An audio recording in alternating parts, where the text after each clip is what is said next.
L'œil humain est l'organe de la vision de l'être humain qui lui permet de capter la lumière pour ensuite l'analyser et interagir avec son environnement. Santé assure votre émission. Santé sur la web radio. Gina reçoit pour vous ce jour le docteur Abévi Eli, médecin ophtalmologiste au centre ophtalmologique Jean-Paul II à Adélie, chargé également des relations externes de la plateforme Les Hôpitaux et moi, pour nous parler de l'œil, cet organe très sensible du corps humain. Merci, chers abonnés, de choisir la web radio Gina pour votre bien-être. Bienvenue dans cette émission Santé Assure. Et nous recevons tout de suite le docteur Rabi. Docteur, bonjour, bonsoir. Bonjour, bonsoir Anita. Voilà, vous êtes médecin ophtalmologiste et on a choisi aujourd'hui de s'appesantir sur cet organe très très sensible du corps humain qu'est l'œil. A priori, qu'est-ce que vous pouvez nous dire comme premier mot sur l'œil? Je crois que vous avez très bien introduit en définissant le rôle de l'œil. L'œil, c'est un organe très important qui occupe une place capitale sur le corps humain, qui nous permet de prendre déjà les informations et de marcher sans cogner des choses, pour le dire de façon basique. L'œil, c'est un organe de sens par excellence. D'accord. Alors aujourd'hui, à l'heure du presque tout visuel, aujourd'hui on ne peut plus se passer de l'œil parce que nous travaillons tout le temps soit sur l'ordinateur, soit sur nos smartphones, et cela fatigue beaucoup plus vite que d'habitude nos yeux, n'est-ce pas? Alors dites-nous, quels sont les bons réflexes ou les bons gestes à adopter pour prendre soin de notre acuité visuelle? Merci, c'est une très belle question et je crois que c'est une question qui revient souvent. Elle est importante de ce point de vue parce que nous recevons en consultation beaucoup de personnes qui ont des pathologies de la surface oculaire et ces pathologies sont souvent liées à l'utilisation recrudescente des écrans, que ce soit des écrans de télévision, d'ordinateur et surtout les smartphones. Alors, il convient de dire qu'il y a des règles d'hygiène qu'il faut observer afin de préserver l'œil quand on utilise les écrans. Et disons que le plus important dans ces règles, c'est que les recommandations sont axées autour de la posture qu'on doit tenir, de la position, pour permettre à ce que l'œil ne pâtisse pas donc de cette utilisation des écrans. Alors, donc, nous allons parler de la position, de notre position que nous devons prendre quand nous voulons travailler sur un écran. D'abord, il faut bien s'asseoir, il faut s'asseoir avec le torse bien droit, ne pas se déformer. Ne pas se courber. Voilà, parce que quand on est courbé, quand on est penché, cela veut dire que nous n'avons pas pris une bonne position. Cela veut peut-être révéler aussi un problème oculaire. Ensuite, la distance à laquelle l'écran doit se trouver par rapport aux yeux. C'est quelle distance voilà. Exactement? Alors, on va dire grosso modo que cette distance correspond à la distance entre le coude et les phalanges. Donc, si je dois tenir un écran, je dois le tenir comme ça. Donc, si un écran est devant moi et que je travaille avec cet écran, il doit se trouver à une distance qui correspond à la distance entre le coude et les phalanges.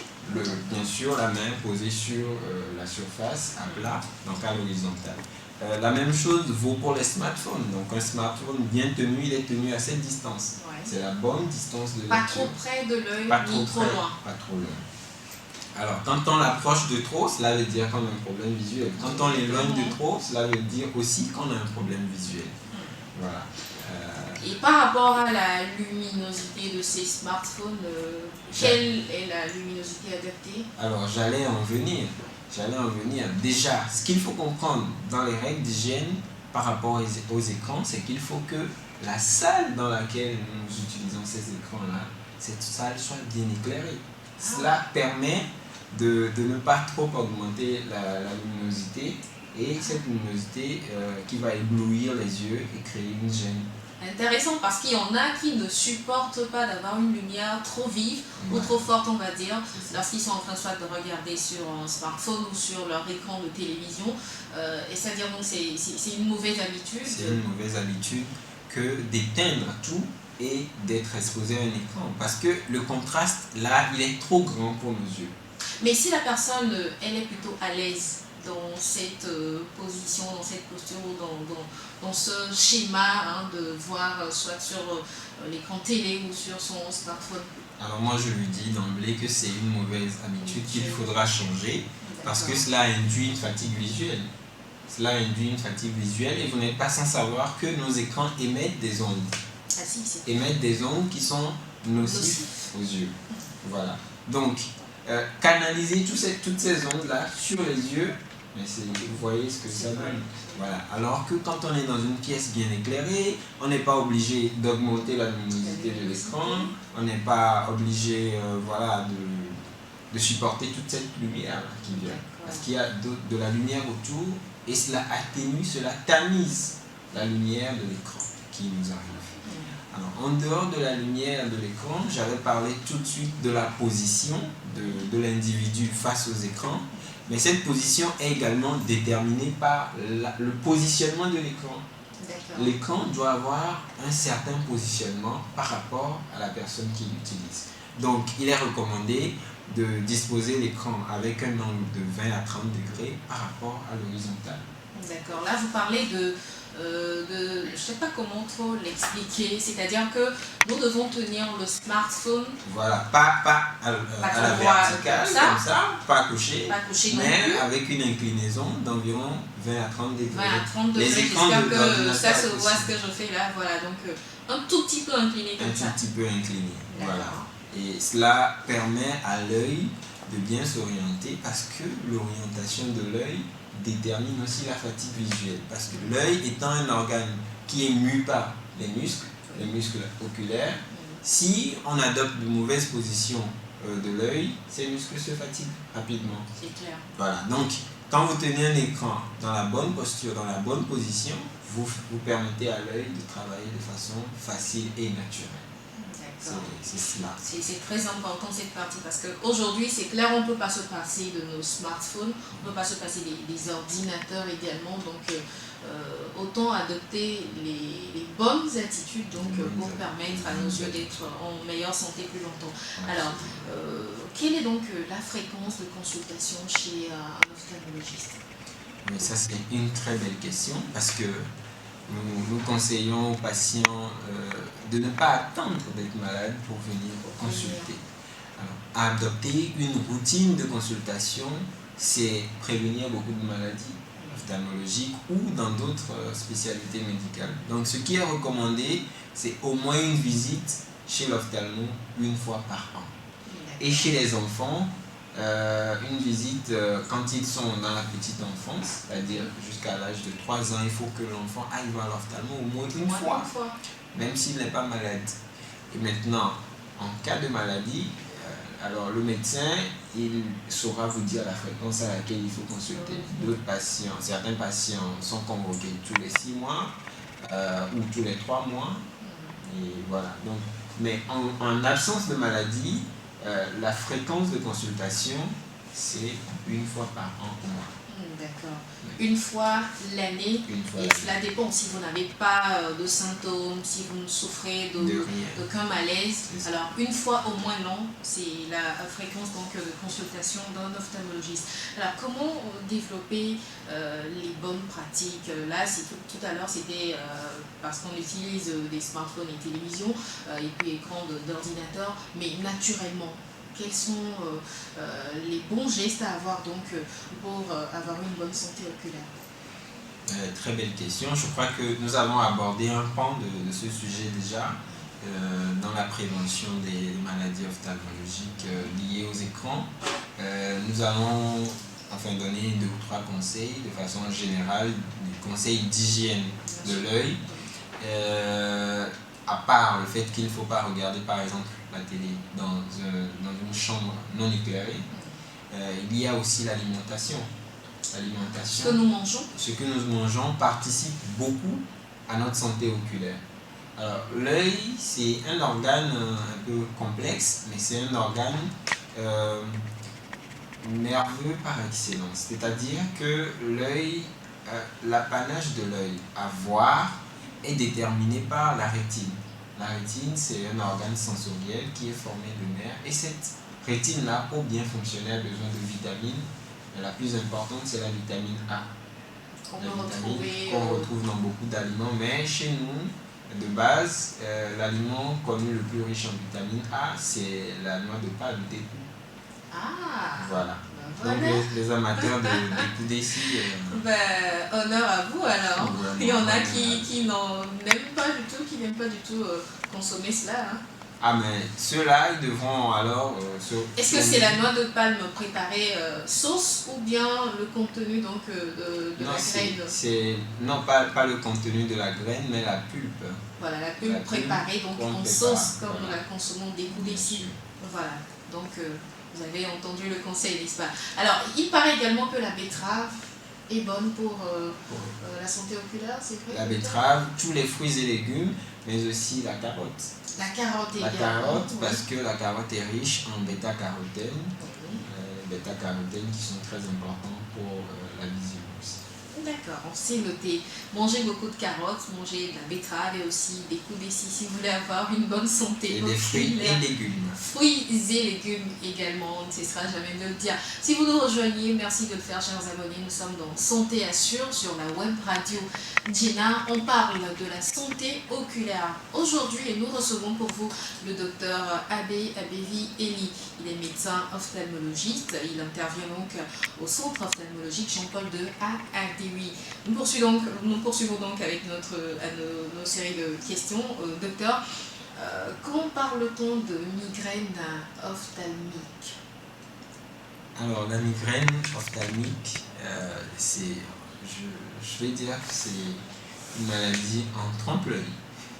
Parce que prête le change avec une maladie ophtalmologique, alors qu'en réalité, c'est une maladie toute neurologique. Je vous explique.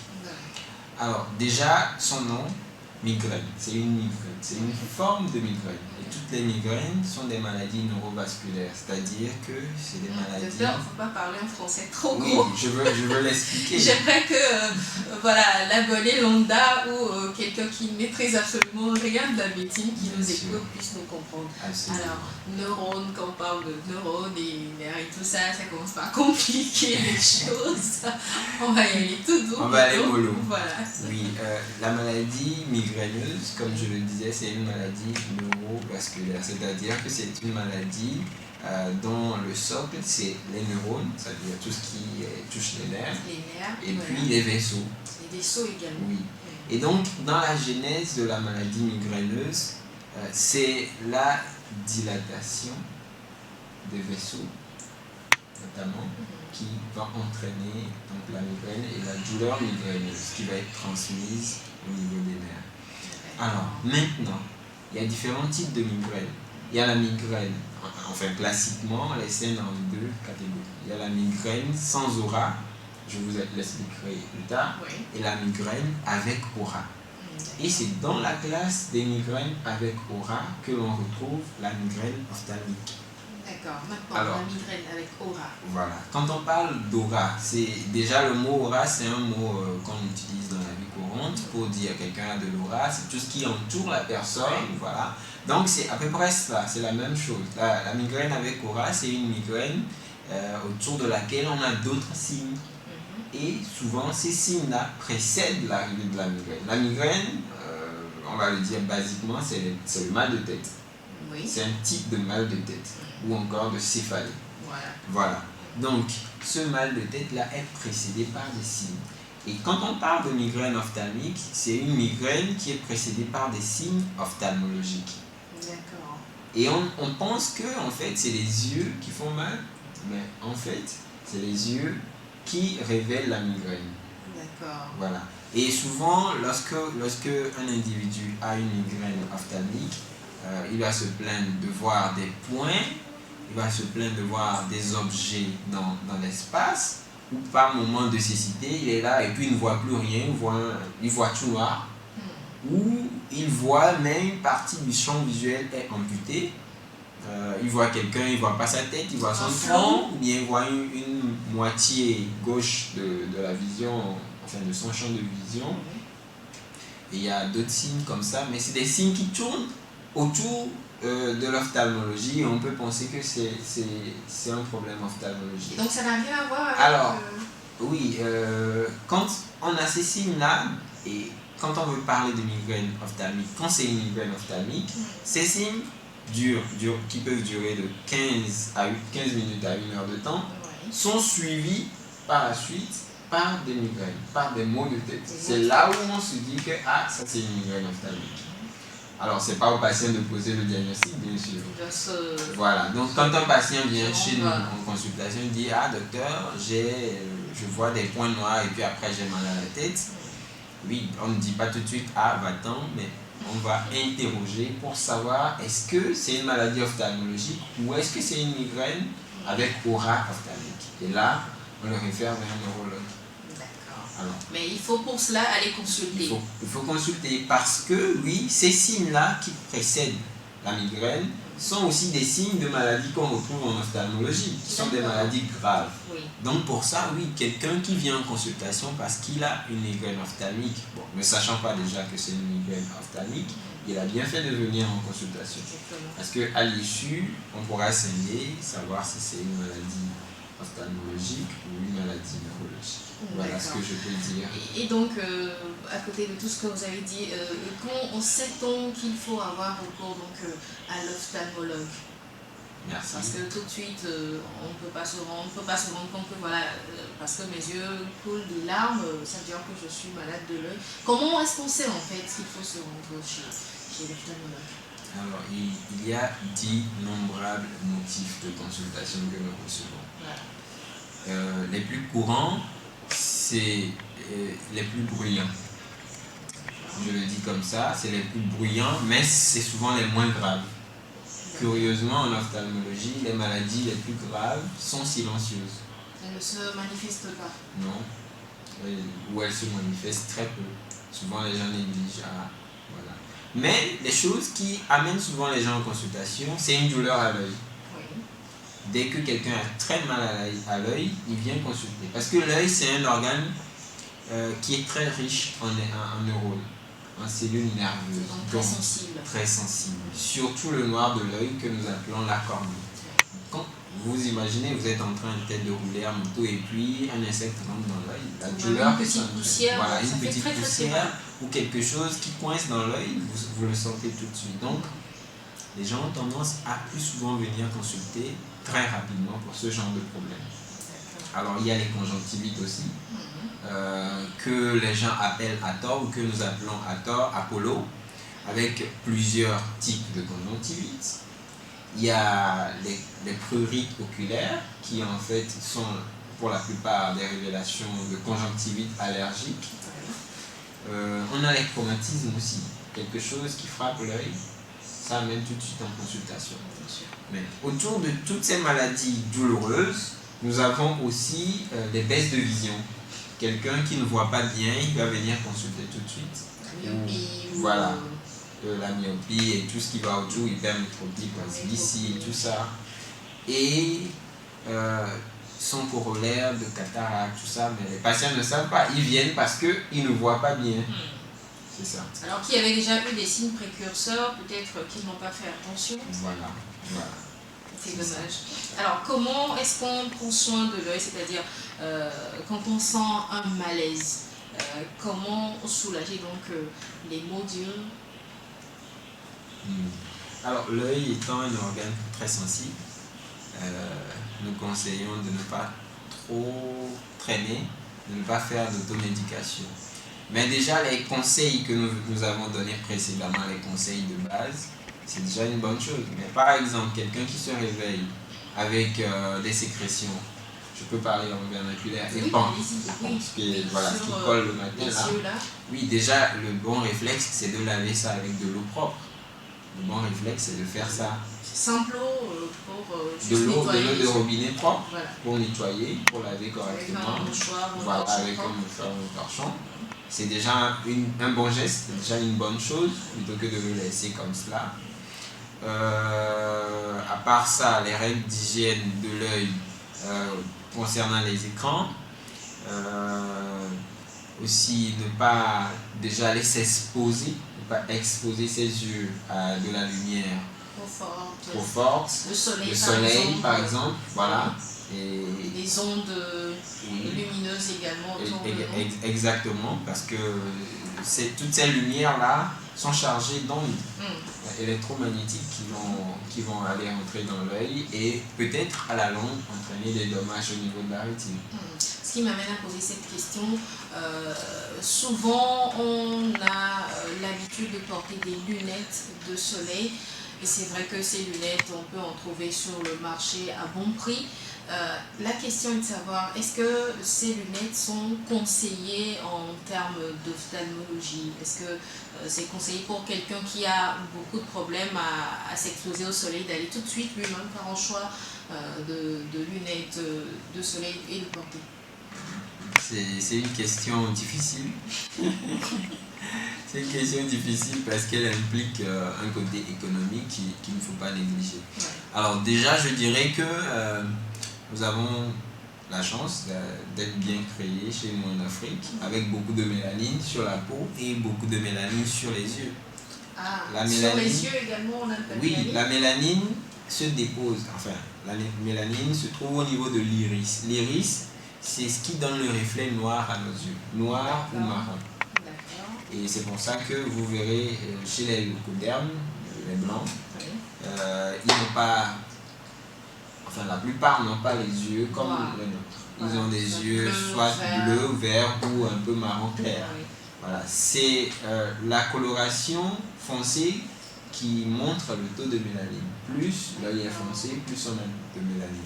Et cette mélanine-là agit déjà comme un écran et protège nos yeux contre les éblouissements.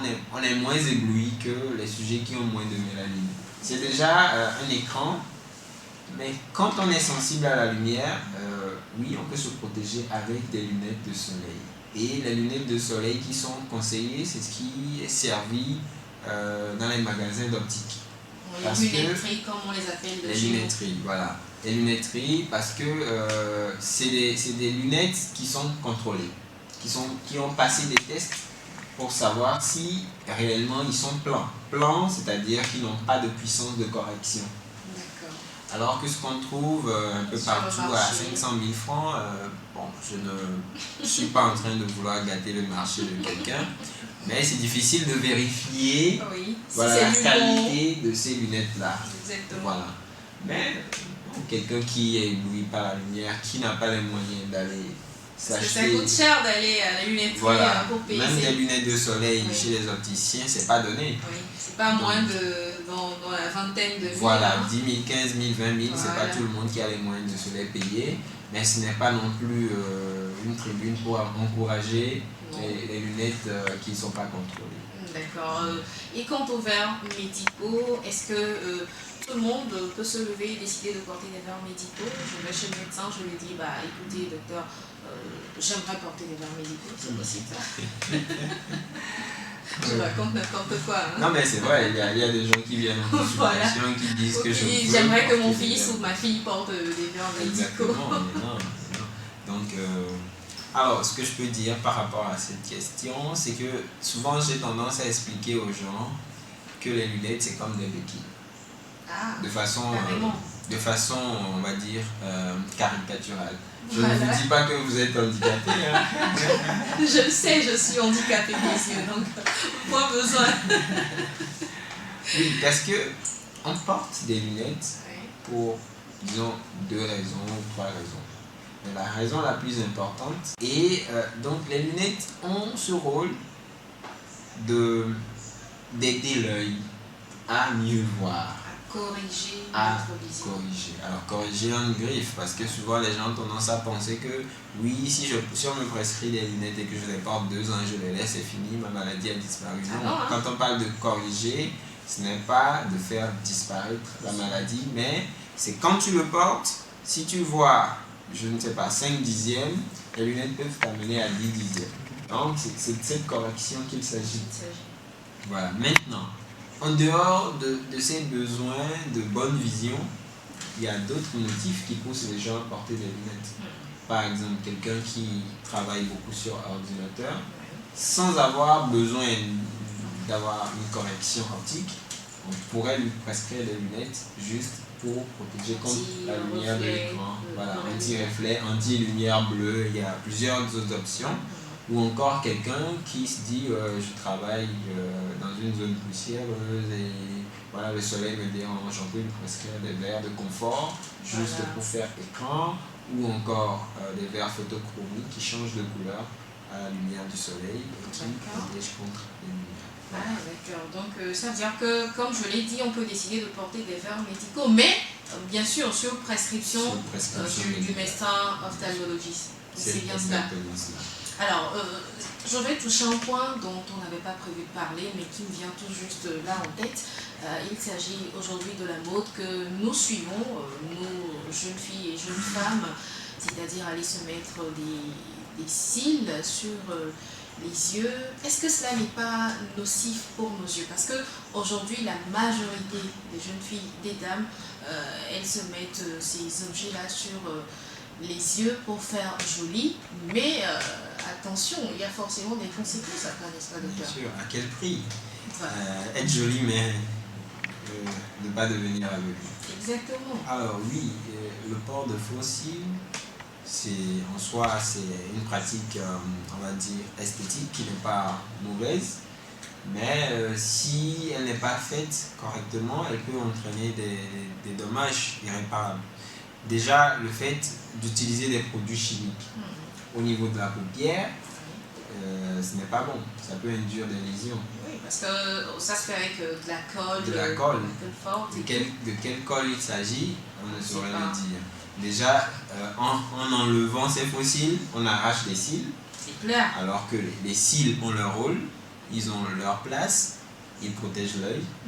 C'est le premier écran de l'œil qui permet d'arrêter les poussières et tout ce qui vient. Et quand on les arrache, les conséquences sont là.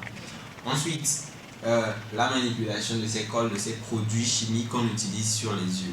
La façon de les déposer également sur les yeux. Alors, on met ça sur la paupière, et puis après, la paupière peut communiquer cela au globe lui-même. Ça rentre sur la cornée, ça brûle la cornée. C'est des dommages irréparables, comme je le dis. Pourquoi est-ce que je touche le sujet sur les réseaux sociaux? La semaine dernière, il y a un sujet qui a un peu fait le tour de la toile, une jeune fille qui a perdu la vision parce qu'elle allait se mettre les faux cils. Donc elle est devenue aveugle comme ça pour la vie. Voilà, moi je l'avais même pas suivi cette actualité, mais c'est tout à fait possible, hein. Oui. C'est plausible et oui, on peut en voir. Moi j'ai vu beaucoup de dames venues en consultation parce que l'œil était irrité, heureusement encore, l'œil n'était pas encore perdu, l'œil était irrité après avoir mis des faux cils.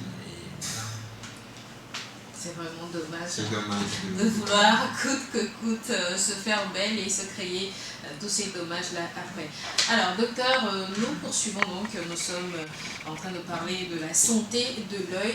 Aujourd'hui, il y a plein de médecins de la rue qui se disent spécialistes en tout et en rien. Alors tout de suite vous dites j'ai mal aux yeux ou je sais pas, j'ai je ne sais pas moi, une irritation à l'œil qui devient rouge et dit ah, j'ai une pommade, viens, elle fait ci, elle fait ça, elle fait d'autres choses également, mais mets-la sur l'œil, tu feras d'ici demain, tu iras mieux. Et tout de suite on se précipite là parce qu'on se dit c'est moins cher, moins coûteux, et donc j'ai eu soulagement également. Qu'est-ce qu'on peut dire sur ce sujet-là? Il ne s'agit pas de casser le marché de ces gens-là, mais quand même prévenir la population, prévenir l'utilisateur lambda par rapport aux risques auxquels il s'expose en utilisant ces produits, n'est-ce pas? Bien sûr. On vit des drames tous les jours en consultation. Bien sûr. Par rapport à ces pratiques-là, qui sont malheureusement pas du tout encadrées. Je passe par cette tribune pour dénoncer cela. Il y a beaucoup de charlatans, je vais les appeler comme ça, qui sont sur le marché, qui s'amusent avec les yeux des gens. Ils préparent des décoctions Voilà, qu'ils mettent sur les yeux des gens. L'œil est un organe tellement fragile que il ne faudrait pas le laisser entre les mains de n'importe qui. Déjà pour être médecin ophtalmologiste, c'est un long parcours. Et ce n'est pas pour rien. Ce n'est pas pour rien que cette pratique-là est bien encadrée. C'est parce qu'il ne faudrait pas se laisser dans les mains de n'importe qui. Actuellement, il y a beaucoup d'ophtalmologistes sur le marché du Togolais et je ne pense pas que quelqu'un pourrait se plaindre à dire que c'est parce qu'il n'a pas eu accès aux soins de santé oculaire. Voilà. Il y a le CHU, lorsqu'on n'a pas les moyens de consulter en privé, on peut aller au CHU. Il y a de très bons médecins au CHU. C'est moins cher la consultation. Voilà, la consultation est moins chère là. Peut-être vous allez dépenser, je sais pas moi, 3 000 francs de consultation. On vous prescrira un produit qui coûte une ordonnance. Peut-être c'est un mal simple qu'on pourrait guérir avec juste un collier ou deux qui vont peut-être vous coûter 4 000 ou 5 000. Mais le monsieur ambulant ou je sais pas qui prépare les décoctions, souvent ils sont chers en plus. Hein. C'est ça qui ça je ne sais pas, je ne connais pas leur tarif. Il vous vend ça cher et puis vous détruit l'œil. Vous n'aurez même plus vos yeux tout pleins. Alors, parlons des ordonnances. Il y a des patients ou des patientes qui disent « Ah, mais je vais me lever, je vais aller chez le médecin ophtalmologiste pour la consultation d'abord qui est chère. Et ensuite, une ordonnance qui me revient très, très, très chère. Est-ce qu'il n'y a pas moyen d'alléger, je ne sais pas, je ne demande pas de prescrire moins de médicaments, mais d'alléger quand même, je ne sais pas, le tarif par rapport aux médicaments à acheter, parce que parfois c'est ce qui freine également la consultation chez le médecin, parce qu'on se dit si on prescrit le médicament et que c'est trop cher et que j'arrive pas à l'acheter, qu'est-ce que je fais? Dans notre pratique en tant que médecin, nous avons toujours le souci que le patient puisse s'offrir ses soins. C'est très important. Donc quand un patient vient, prends toujours le temps d'analyser ce qu'il faut prescrire pour que le patient puisse honorer l'ordonnance. Parce qu'il ne sert à rien de faire une ordonnance longue comme le bras et que le patient rentre à la maison et qu'il ne puisse pas se soigner. Voilà. Donc c'est très important. On a ce souci-là d'alléger le plus possible, d'être efficace tout en étant assez succinct. Donc je demande à nos populations de ne pas trop appréhender et de venir en consultation pour demander. Moi, je reçois, étant dans un centre à caractère social, je reçois beaucoup de patients qui n'ont pas les moyens. On sait comment adapter parlez-nous tout de suite de votre centre, où est-ce qu'on peut vous trouver? Alors, je consulte, donc je travaille au centre ophtalmologique Jean-Paul II, qui se trouve à Adéoui, c'est dans le vent de l'immeuble Yendjoubé. D'accord. Et c'est un centre religieux à caractère social qui fait beaucoup pour l'ophtalmologie au Togo, parce que c'est un centre à vocation chirurgicale qui permet. C'est-à-dire que vous opérez. On opère énormément. En cas de besoin. Voilà, on opère beaucoup. C'est un centre qui tourne autour de 1000 opérations par an en moyenne. Donc c'est vous dire le volume, et qui consulte beaucoup aussi. Et on est assez. On ne va pas donner les tarifs de la consultation, mais je suppose que c'est assez accessible, très accessible pour la population togolaise. Très accessible. D'accord. Voilà, donc vous n'avez pas la possibilité d'aller en privé, rendez-vous au centre ophtalmologique d'Adéoui, c'est assez moins cher pour prendre soin de vos yeux. C'est important parce que j'en ai besoin pour vous avoir comme abonné à la web radio Djena et Djena TV également. Nous arrivons presque à la fin de cette émission, docteur. Existe-t-il des gestes d'urgence à savoir en ophtalmologie? Je pose la question parce que les accidents ménagers sont très vite intervenus. Qu'est-ce qu'il faut faire en cas d'accident ménager? Par exemple, on se cogne l'œil à un objet, ça fait mal, ou un enfant qui tombe et qui se fait mal à l'œil. Quels sont les gestes d'urgence à adopter? Alors, cette question me ramène plutôt vers les accidents, on va dire, de brûlure. Quelque chose, un produit chimique se verse dans l'œil. Qu'est-ce qu'il faut faire tout de suite avant d'aller consulter? Pour le cas des traumatismes aussi, il faut déjà voir la gravité. On peut déjà soi-même voir la gravité si quelqu'un se cogne l'œil.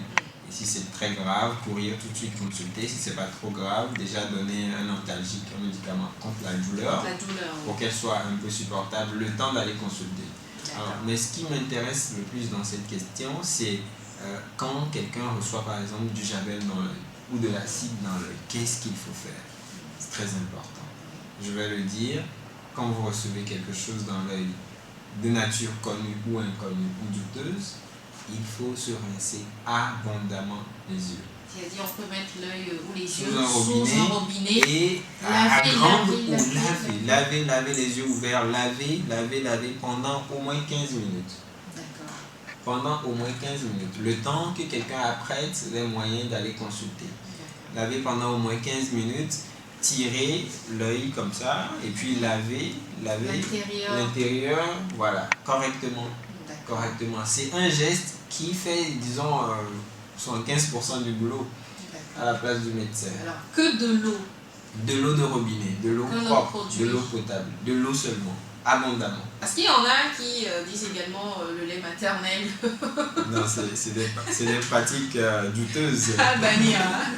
C'est des pratiques à bannir. De l'eau de mer, de l'eau de l'eau sucrée. Voilà, il y a beaucoup de recettes de grand-mère qu'on nous propose quand de ces mots interviennent à la maison.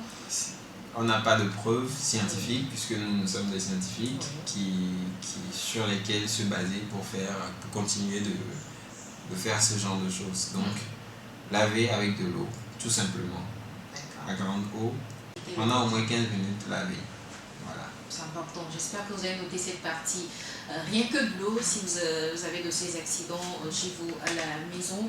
Alors, docteur Abbé, nous sommes presque à la fin de cet entretien. Avant de vous donner la parole pour votre mot de fin, vous êtes également chargé des relations externes de la plateforme Les Hôpitaux et moi. En 2 mots, c'est quoi Les Hôpitaux et moi?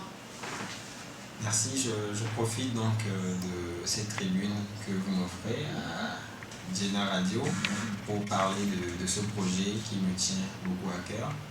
Les Hôpitaux et moi, c'est une plateforme d'information et de communication santé, de vulgarisation donc, de santé à la population togolaise et du monde entier. Et cette plateforme-là s'est donnée pour objectif donc, de rapprocher l'information médicale de la population en la rendant intelligible, facile à comprendre et accessible à tous. Donc, nous passons par les réseaux sociaux, que ce soit Facebook, Twitter, Instagram, LinkedIn, Pinterest, WhatsApp, Telegram. Nous avons également un site internet. Et tous ces moyens nous permettent de toucher les gens. C'est notre premier but, notre premier objectif. Mais nous organisons également des événements santé, de communication offline, c'est-à-dire par exemple des campagnes de sensibilisation, des dépistages de masse. C'est rien que autour de la vue, l'ophtalmologie ou il y a Non, c'est des sujets de santé, sujets de santé générale. Pas de spécialité.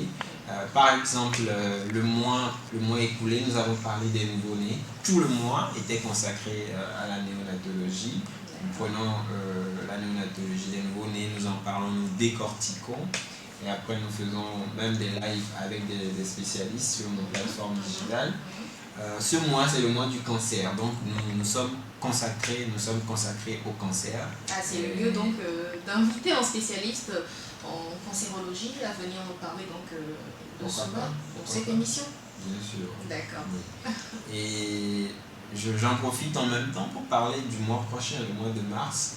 Nous allons parler sur la plateforme Les Hôpitaux et moi de la maladie rénale, des reins. Les reins. D'accord. Mais c'est aussi le mois du glaucome. Et cela, ça me tient à cœur personnellement en tant que médecin ophtalmologiste. Le glaucome qui est une maladie dangereuse, une voleuse silencieuse de la vue. Et j'aimerais aussi qu'un accent soit mis sur cette maladie-là. En tout cas, nos portes vous sont ouvertes à tout moment pour venir donc développer ces sujets avec nous ici et mettre la population au courant de ce qui se passe autour de ces divers moments. Merci. Alors, c'est le lieu également de placer votre mot de la fin dans cette émission. Je tiens vivement à vous remercier pour l'opportunité que vous m'offrez de pouvoir informer encore les gens autour de moi. C'est un devoir pour nous les médecins de pouvoir toujours apporter de l'information à la population afin que celle-ci sache où mettre les pieds pour garder sa santé. La santé, c'est une richesse. Ouais. La santé vaut plus que de l'or et elle ne coûte rien, elle coûte beaucoup. Ouais. Voilà, La merci. santé, c'est important. Merci, docteur, d'avoir accepté notre invitation.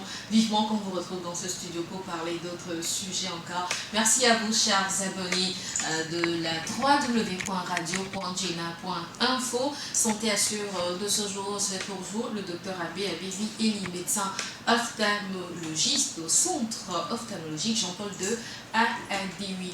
Merci à Rémi Humpati qui était derrière la caméra. Moi, c'est Joanita Blavoutry. Je vous donne rendez-vous très prochainement pour un nouveau numéro de votre émission Santé Assure. Bye bye.